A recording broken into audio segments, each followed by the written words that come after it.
Hello guys, ayan na siya. Ito talaga yung first na gagawin. Lalaga siya. Templado na pala yan. May asin, may paminta, may bitis, may chilimoto. Pinilagyan ko na siya. Bako ko sinalang, binabad ko ba talaga siya ng mga 2 hours sa tubig lang. Kasi yan, laga ko na siya. Yan yung first na gagawin dito sa chicken. Chicken fillet pala ginamit ko, 1 kilo po guys.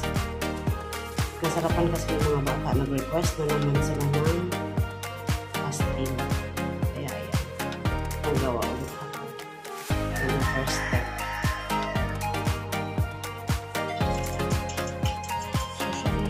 Ate Ilma! Yung nagawin na umay.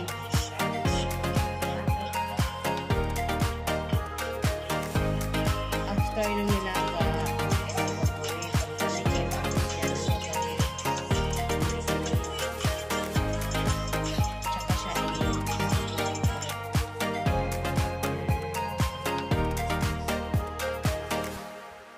siya. Matrabaho din talaga siya. Yun nga, kailangan mong palamigin muna yan kasi hindi mo siya maayos pag himay-himay kung mainit. Totoo na, guys. Tapos pakainin ko rin yan. Diba? Nilunod ko na yung mantika at saka bika. Ito na yung nalutuan ng chicken. So, dinagdagan ko na syempre kasi maliit lang na nagpunti ang sundan ko rin yung ito sibuyas, hindi ko na talaga siya hindi ko na siya dinagdagan yung bawang sabi lang yun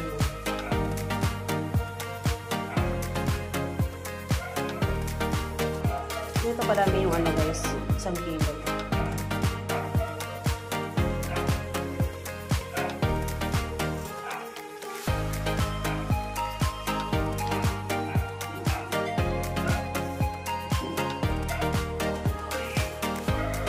Siya ng soy sauce at saka oyster sauce. Lalagyan ko pa siya ng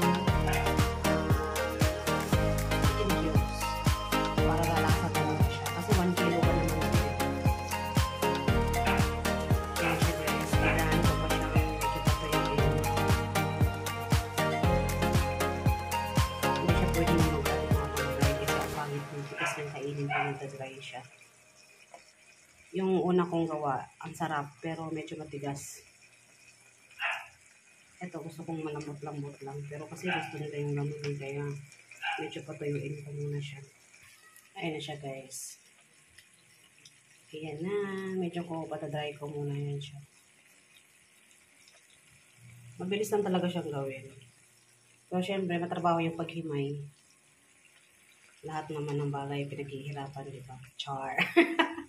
Hugot. Kaya dapat para ma-achieve mo yung masarap, mag-suffer ka muna. Nasa dulo ang sarap. Oh, di ba? Alam mo guys, kinuha ko yung mantika doon sa pinirutuhan niya. Gagawin ko tong ano guys, yung chicken oil. Pero malasa talaga yan siya kasi galing talaga yan dun sa manok. Galing siya dito, talagang pinatuyo ko. Kasi lalagyan pa siya ng butter guys, para hindi siya mag-dry. So, tinanggal ko talaga yung mantika dyan.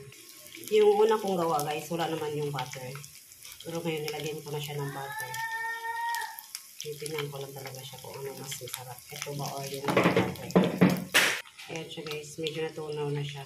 Pero yung mga binibenta guys, ang alam ko wala na talaga yan siyang butter eh. Gastos na masyado, diba? As mura lang yan. Di ba mura lang yung pastil binibenta? Ayan siya guys. Siguro mas masarap to. Ewan ko lang sa panlasa ng mga bata lang ngayon. Yan guys, wala na siyang butter. Itunaw na siya. So hintayin ko lang mainin ng konti. Ayan. Ayan siya. Hindi rin talaga siya mukhang dry tignan kasi may butter. Kasi dinrain ko yung mantika niya eh. From mantika sa sa skin ng chicken, dinagdagan ko ng vegetable oil. Tapos dinrain ko siya. Itong version na to, hassle. Kaysa nung una kong gawa. Dire-diretso lang yun, wala nang ano. Malasa ang butter. Malalasahan mo talaga siya. Ayan, hindi ko alam kung magugustuhan nila to. Anong kinaganda din dito guys, kasi pwede mo siyang i-stock, init-initin mo lang. Pero sa 1 kilo ko, hindi ko alam kung aabutin ko ito bukas. Hindi ko lang sure. Kasi nung una, hindi kasi kumain yung iba, kaya naabutan ng umaga.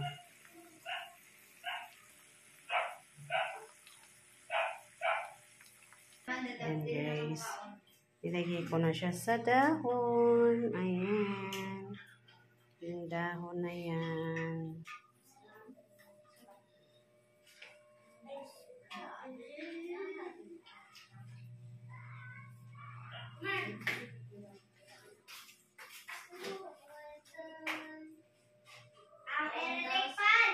Hindi masyadong kita guys, pero fish oil yan.